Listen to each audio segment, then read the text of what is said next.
विष्णु गुरुर्देवो महेश्वरः गुरुः साक्षात् परब्रह्म तस्मै श्रीगुरवे नमः।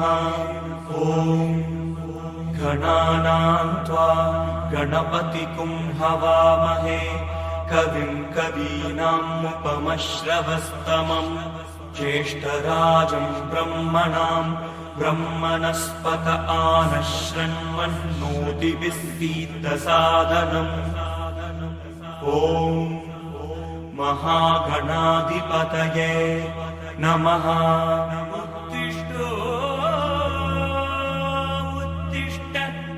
उत्तिष्ठो